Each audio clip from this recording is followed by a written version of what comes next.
Hi guys, Jace Baldwin here with the Twin Cities Elite Real Estate Group. Hope everybody's doing good out there.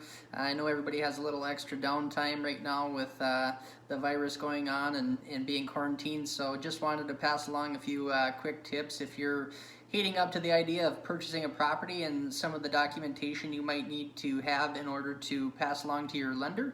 So just wanted to share some of those tips. So essentially a few of the things that we need are 2 months of pay stubs, our last 2 years of W-2s, checking and banking statements are typically common ones, as well as employment history, IRAs, 401ks, and then essentially any assets that you currently own at this point in time.